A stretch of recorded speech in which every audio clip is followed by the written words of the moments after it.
Okay, Henny Wash Day Chichapi. Good morning. Today for your food distribution, they will be in Kyle.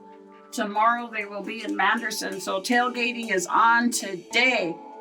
Keep in mind today we've got some weather going on. It's going to be raining. We've been wanting rain. We're going to be in some mud. So again, Henny Wash Day Chichapi, and here's some Whitefish Juniors.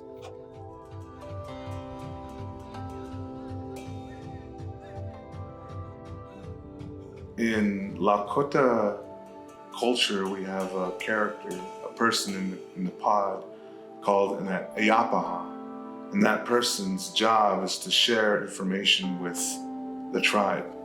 And that's what we do. We're the Ayapaha for the Oglala tribe. KILI Radio has probably when it comes to communications on the Pine Ridge Reservation, we're the hub for sure. When it comes to any sort of information-based FM radio station is what we are. It's like having a megaphone for everybody, basically. You have people like random callers calling for information. 2 in the morning, you'll get calls for information too. And then for things like, because here we live in a rural area, horses, cattle, wildlife, they always be crossing those roads. So they always call us to warn them. And another significance is just all around giving the people the deeper inside of news. We're always struggling to stay on the air in some sort of capacity. FCC status, funding, whatever. We're always going through a situation where we're trying to figure out how to make it work. And KILI Radio has been in situations where we're not sure if the staff is getting paid. We're not sure if the lights are going to be on. We've done a lot of things to make sure that the radio station has become something you can depend on. We really work hard at that. Since the big Go Green projects happened, KILI Radio wanted to be a footstep or a foothold for that, to show the people that you can do this, that you can be self-sufficient through energies this way. We got everything here. We have water, wind, and solar energies.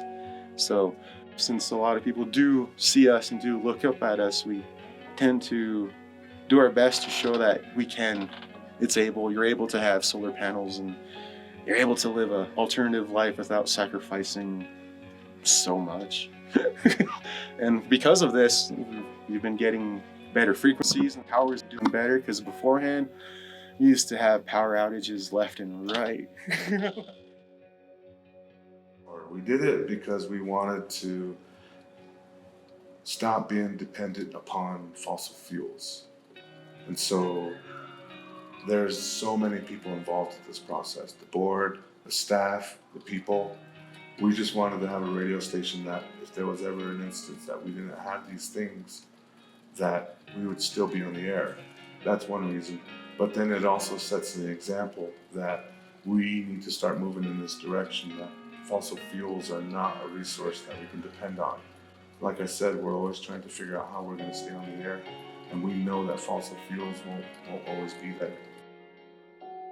My hope is that we'll always be running. That's what we are known for at KILI Radio, is being that reliable source for information in our community, and it's always going to be there. Our people believe in us, and so even though satellite radio is out there, your phones, Wi-Fi, all these new avenues of platforms where you can share information, our people have developed this loyalty to us. And so they turn radio on to hear us, to hear what's going on in the community, because we've always been that. Because we've only followed what our people have done. We followed the idea of what a Ayapaha is, and we've always been the entity to share information.